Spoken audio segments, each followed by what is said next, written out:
فأعوذ بالله من الشيطان الرجيم بسم الله الرحمن الرحيم إن الدين عند الله الإسلام صدق الله العظيم وصدق رسوله النبي الكريم الأمين إن الله وملائكته يصلون على النبي يا أيها الذين آمنوا صلوا عليه وسلموا تسليما الصلاة والسلام عليك يا سيدي يا رسول الله وعلى آلك وأصحابك يا حبيب الله مولاي صل وسلم دائما أبدا على حبيبك خير الخلق كلهم منزه عن شريك في محاسنه فجوهر الحسن فيه غير منقسم محمد تاج رسل الله قاطبة محمد صادق الأقوال والكلم محمد ذكره روح لأنفسنا محمد شكره فرض على الأمم رب صل وسلم دائما أبدا على حبيبك خير الخلق كلهم. اللہ تبارک و تعالی جل جلالہ وعما نوالہ وتم برہانہ وعظم شانہ وجل ذکرہ وعز اسمہ کی حمد و ثنا اور حضور سرور کائنات مفخر موجودات زینت بزم کائنات دستگیر جہاں غم گسار زماں سید سروراں حامی بے قساں قائد المرسلین خاتم النبیین احمد مجتبیٰ جناب محمد مصطفیٰ صلی اللہ علیہ وآلہ وصحابہ وبارک وسلم کے دربار گہر بار میں ہدیہ درود و سلام عرض کرنے کے بعد نہایت ہی معزز و محتشم سامعین حضرات، رب ذوالجلال کے فضل اور توفیق سے آج خطبہ جمعۃ المبارک میں ہماری گفتگو کا موضوع ہے حضرت مجدد الفسانی اور عظمت اسلام. میری دعا ہے خالق کائنات جل جلالہ حضرت مجدد الفسانی شیخ احمد سرہندی فاروقی رحمہ اللہ تعالیٰ کے مزار پر انوار پر کروڑوں رحمت نازل فرمائے اور خالق کائنات جل جلالہ ہم سب کو آپ کا پیغام آگے ہر طرف پہنچانے کی توفیق عطا فرمائے. قرآن مجید برہان رشید میں رب ذوالجلال نے تمام انسانیت کو خطاب کرتے ہوئے یہ ارشاد فرمایا ہے ان الدین عند اللہ الاسلام، کہ رب ذوالجلال کے نزدیک دین جو ہے وہ اسلام ہے، اللہ کا پسندیدہ دین، اور خالق کائنات جل جلالہ کے نزدیک جو معتبر دین ہے وہ اسلام ہے. اسلام کو ہمارے لیے دین قرار دیا گیا ہے، یعنی ہم نے اپنے نظریات بھی اسلام کے مطابق رکھنے ہیں اور اپنے معاملات بھی اسلام کے مطابق رکھنے ہیں، کیونکہ دین وہ طریقہ ہوتا ہے جس کے مطابق کوئی انسان اپنی زندگی بسر کرے اور اپنی زندگی گزارے. اور دین کا لفظ دین کا اطلاق جہاں تک اس لفظ کا تعلق ہے تو لوگوں کے جھوٹے خیالات اور جھوٹے نظریات اور جھوٹے طریقے پر بھی دین کا اطلاق ہوتا ہے، جس طرح کہ قرآن مجید میں ہے لکم دینکم ولی دین، تمہارے لیے تمہارا دین ہے اور میرے لیے میرا دین ہے. تو وہاں شروع میں خطاب جو ہے وہ کفار کو ہے قل یا ایھا الکافرون. تو اس سے پتہ چلا کہ لغوی طور پر جو جھوٹے ادیان ہیں ان پر بھی دین کا اطلاق ہوتا ہے، لیکن اسلام جو ہے اس پر جب لفظ دین بولا جاتا ہے تو اس سے مراد ہے دین برحق اور اللہ تعالیٰ کے نزدیک پسندیدہ دین اور سچا دین. اور پھر آگے جا کے عرف عام میں بولتے وقت پھر لفظ دین جب بولا جاتا ہے تو وہ اسی اسلام کے معنی میں استعمال ہوتا ہے. آپ کہتے ہیں فلاں بندہ بڑا دیندار ہے، یعنی وہ دین متین پر عمل کرنے والا ہے اور دین متین اسلام کو سچا ماننے والا ہے. تو اسلام جو ہے اس میں چونکہ جامعیت ہے اور ہر جہت جو ہے اس کی روشنی موجود ہے، اس میں نظریات، عقائد، اعمال، معاملات، نظام، یہ ساری چیزوں کی روشنی موجود ہے۔ اس بنیاد پر ہمیں یہ کہا گیا ہے ادخلوا فی السلم کافہ، کہ تم اسلام میں پورے داخل ہو جاؤ۔ یہ نہ ہو کہ کوئی ایک چیز اسلام کی لے لو اور باقی چیزیں کسی اور سے بھیک مانگتے پھرو، بلکہ جو کچھ انسان کو چاہیے بچے کی ولادت سے پہلے سے لے کر اس کے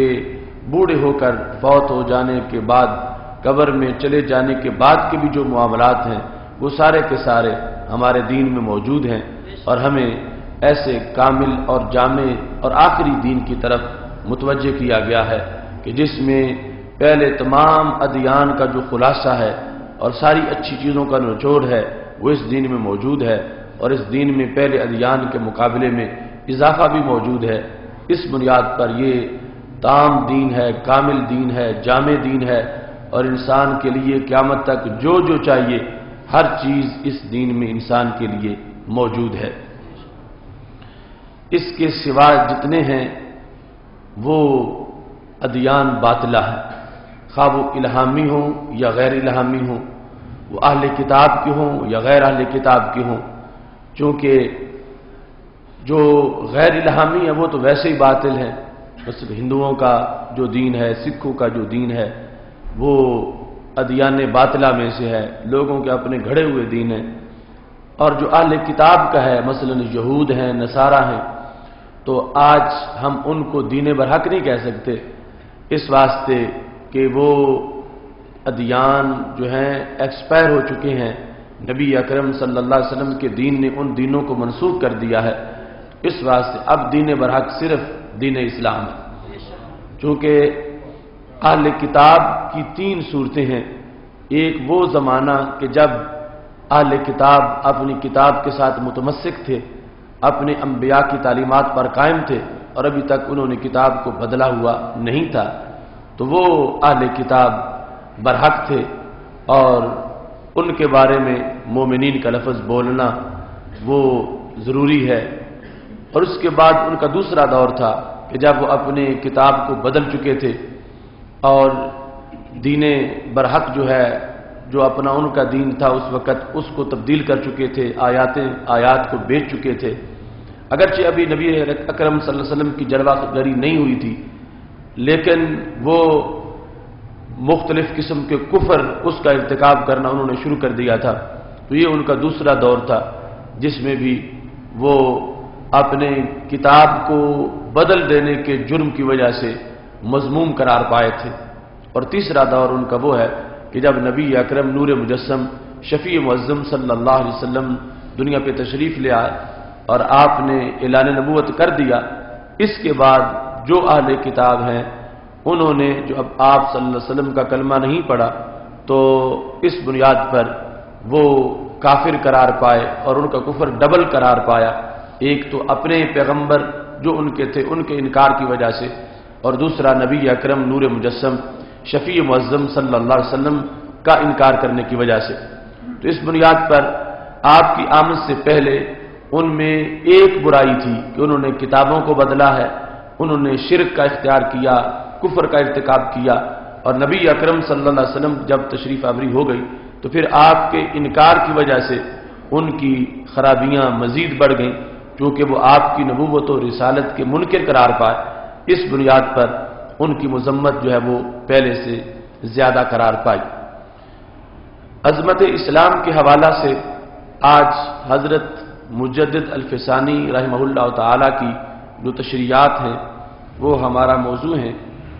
آپ نے اپنے مکتوبات شریف میں یہ دونوں جلدیں جو میرے سامنے موجود ہیں ان کے اندر بہت سے اصول بیان کیے ہیں اور عظمت اسلام کو واضح فرمایا ہے۔ حضرت مجدد الفسانی رحمۃ اللہ علیہ منفرد قسم کے صوفی تھے کہ جنہوں نے اپنے تصوف سے بر صغیر میں ایک انقلاب قائم کیا، اور انقلاب برپا کرنے کے بعد اس کو ایسی تعلیمات سے مالا مال کیا کہ جس کے اثرات آج بھی ہمیں تجدیدی انداز میں محسوس ہوتے ہیں۔ آپ نے کفر سے جو نفرت ہے اور اسلام سے جو پیار ہے اس کے ضوابط کو بیان کیا، اور آپ نے اپنے خطوط کے اندر مختلف لوگوں کو اس طرف متوجہ فرمایا۔ یہ آپ کا خطوط میں سے خط نمبر 69 ہے، جو آپ نے محمد مراد بدخشی کے نام لکھا تھا، اور وہ ایک مجاہد تھے، کمانڈر تھے، جو جہاد پہ گئے ہوئے تھے۔ تو آپ نے ان کو نماز کی تلقین کرتے ہوئے کہ نماز آپ نے تعدیل ارکان سے پڑھنی ہے، جلدی جلدی نماز نہیں پڑھنی۔ ساتھ جو ہے وہ فرمایا کہ جہاد میں نیت صحیح کرنا ضروری ہے، اگر نیت جہاد میں صحیح نہ رہے تو پھر جہاد جو ہے اس کا ثواب نہیں ملتا، بلکہ وہ کبھی فساد بن جاتا ہے۔ اس بات کو کرتے ہوئے آپ نے فرمایا چوں بجہاد کفار دار الحرب رفتان، کہ یہ چونکہ جہاد پہ گئے ہوئے ہیں، اول تصحیح نیت نمائند، پہلے نیت صحیح کریں تا نتیجہ برا مرتب شود، تاکہ اس پر نتیجہ مرتب ہو۔ اگر جہاد میں نیت صحیح نہیں ہوگی تو صحیح نتیجہ مرتب نہیں ہوگا۔ بایت کے مقصود از جنگ و جدال الائے کلمۃ الاسلام باشد، فرمایا یہ جو جنگ و جدال ہے، کفار سے جو ہمارا جھگڑا ہے اور کفار سے جو ہماری جنگ ہے، اس میں مقصود کیا ہے؟ فرمایا مقصود صرف اسلام کی سربلندی ہونی چاہیے، یعنی عظمت اسلام، یہ قصد اس کا ہونا چاہیے، ارادہ اس کا ہونا چاہیے، جو کہ اس کے علاوہ بھی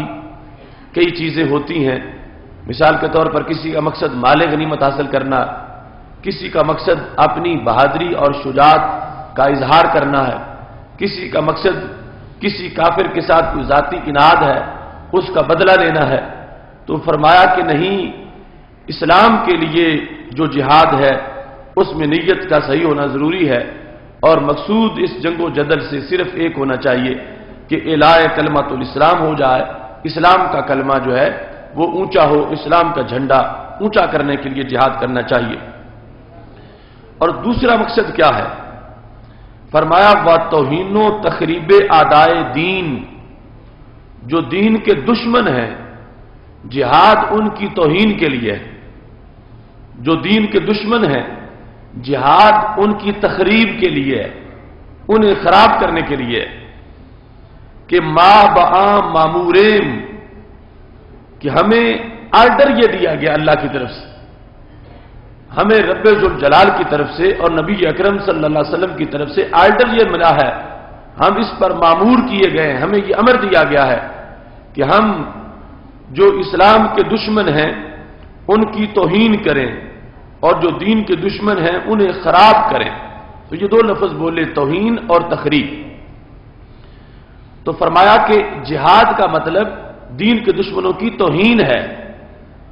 یعنی عظمت اسلام تب ہوگی جب دین کے دشمنوں کی توہین ہوگی، اور دین کے دشمن جو ہیں وہ خراب ہوں گے، تو پھر اسلام کی عظمت کا اظہار ہوگا۔ تو یہاں حضرت مجدد الفسانی رحمۃ اللہ علیہ نے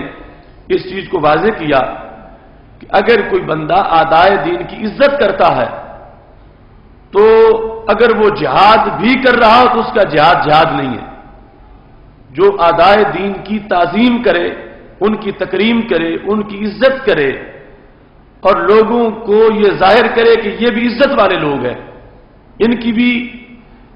عزت کرنی چاہیے اور احترام کرنا چاہیے، تو اس کو حضرت مجدد الفسانی رحمۃ اللہ علیہ نے اسلام کے خلاف تحریک کہا کہ جب کوئی شخص جہاد کرتا ہے تو جہاد کس کے لیے ہے؟ جہاد اس کے لیے ہے کہ اعدائے دین کی توہین ہو اور اعدائے دین کی تخریب ہو۔ اور اگر کوئی بندہ اپنے عمل سے اعدائے دین کی تعظیم کرتا ہے اور دین کے دشمنوں کا احترام کرتا ہے، انہیں عزت کی کرسی پہ بٹھاتا ہے اور ان کو عزت والے معاملات میں ہائی لائٹ کرتا ہے، تو حضرت مجدد الفسانی رحمۃ اللہ علیہ کے نزدیک یہ اسلام پر کلہاڑا چلانے کے مترادف ہے اور اسلامی تعلیمات کو معاذ اللہ رون دینے کے مترادف ہے۔ اس بنیاد پر آپ نے اس چیز کو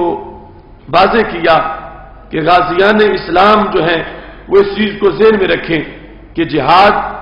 توہین و تخریب اعداء دین کے لیے ہے، اور اس میں جو ان کی تخریب ہوگی اس کو دہشت گردی نہیں کہا جائے گا بلکہ اس کو جہاد کہا جائے گا۔ اگرچہ اعداء دین تو خراب ہوں گے، ان کی تخریب ہوگی، مگر اس کو تخریب کاری نہیں کہیں گے، اس کو جو اسلام کا نام ہے وہ جہاد سے اس نام کو تعبیر کریں گے۔ تو حضرت مجدد الفسانی رحمۃ اللہ علیہ کے اس مکتوب میں جو آپ نے حضرت خواجہ محمد مراد بدخشی کو لکھا، اس کے اندر نیت کے صحیح کرنے کے لحاظ سے جو آپ نے حکم دیا، تو جہاد کے اندر نیت یہ ہو کہ اسلام کی عظمت واضح ہو، اور اسلام کی عظمت تب واضح ہوگی جب اسلام کے جو دشمن ہیں ان کی توہین ہوگی اور ان کی تخریب ہوگی، تو پھر جا کے اسلام کی عظمت جو ہے وہ واضح ہوگی۔ لہذا وہ فلسفہ کہ جس کے اندر اعدائے دین کو عزت کی نگاہ سے دیکھا جائے اور فرق مٹانے کی کوشش کی جائے کہ ان میں اور ہم میں کوئی فرق نہیں ہے، اس انداز کو حضرت مجدد الفسانی رحمۃ اللہ علیہ مسترد کر رہے ہیں، اور اس انداز کو آپ اس کی تعریف کر رہے ہیں اور تحسین پیش کر رہے ہیں کہ جس میں کفر کی توہین ہو تاکہ لوگ کفر کے قریب نہ جائیں اور کفر سے نفرت کریں اور اسلام کی طرف اپنے آپ کو متوجہ رکھیں۔ دوسرے مقام پر حضرت مجدد الفسانی رحمۃ اللہ علیہ نے اسی حقیقت کو بیان کرتے ہوئے اپنے ایک مکتوب کے اندر اس چیز کی وضاحت کی ہے کہ جس وقت اسلام کی عظمت ہم ہر بات میں پیش نظر رکھیں گے تو پھر کفر کے نام سے مکمل طور پر نفرت ہونی چاہیے۔ آپ کے پاس ایک شخص کا ذکر کیا گیا کہ جو سادات کرام سے ہے اور بڑی اعلی شان ہے اس کی اور شاعر ہے، لیکن اپنا تخلص اس نے کفری رکھا ہوا ہے، کفری۔ تو حضرت مجدد الفسانی رحمۃ اللہ علیہ نے اس عظیم انسان کو جو کہ سادات کرام سے ہے، عالم دین بھی ہے، روحانی پیشوا بھی کہلاتا ہے، مگر اپنا تخلص کفری استعمال کرتا، تو حضرت مجدد الفسانی رحمۃ اللہ علیہ نے لکھا، یہ آپ کے جو در المعرفت مکتوبات ہیں ان کے اندر جلد اول میں یہ مکتوب شریف ہے جو اصل میں عربی زبان میں لکھا ہوا ہے اور مکتوب نمبر 23 ہے۔ اس کے اندر فرماتے ہیں العجب کل العجب، یہ بڑے ہی تعجب کی بات ہے، العجب کل العجب، بڑے ہی تعجب کی بات ہے، ان الاخ الصادق قد نقل ان من جلسائهم من الشعراء الفضلاء من يلقب فی الشعر بالکفری، کہتے تعجب کی بات ہے کہ ایک سچے بھائی نے میری طرف یہ خط لکھا ہے کہ ان کے دوستوں میں سے ایک شاعر ہے جو کہ شعراء سے ہے اور فضلاء سے ہے، والحال انه من السادات العظام، اور اس کا شمار سادات عظام سے ہوتا ہے، والنقباء الکرام، اور وہ نقیب الاشراف ہے، بڑی اعلی ذات ہے، لیکن وہ اپنے اشعار کے اندر اپنا تخلص کفری لکھتا ہے۔ تو حضرت مجدد الفسانی رحمۃ اللہ علیہ نے فرمایا ما حملہ علی ھذا الاسم الشنیع البین شناعتہ، کہ کس چیز نے اس کو برانگیختہ کیا ہے کہ اس نے اتنا برا لقب اپنے لیے چن لیا ہے، اور برا لقب اپنے لیے وہ استعمال کرتا ہے۔ والمسلم ينبغي له ان يفر من هذا الاسم زیادۃ ما يفر من الاسد المهلك، فرمایا مسلمان کو یہ چاہیے کہ وہ لفظ کفر سے اتنا بھاگے کہ جتنا چیرنے پھاڑنے والے شیر سے بھی دور نہیں رہا جاتا۔ یعنی ایک ہے چیرنے پھاڑنے والا شیر، اب کوئی سی عقل اس کے قریب نہیں جائے گا، فرمایا اس شیر سے جو چیرتا ہے پھاڑتا ہے بندوں کو ہلاک کر دیتا ہے، اس شیر سے جتنی بندے کو نفرت ہے اور جتنا اس سے دور رہتا ہے، اس سے زیادہ اس کو لفظ کفر سے دور رہنا ہے۔ یعنی کفر کو اختیار کرنا تو بڑی دور کی بات ہے، صرف لفظ کفر اپنے بارے میں بولنا، چن لینا لفظ کفر کو،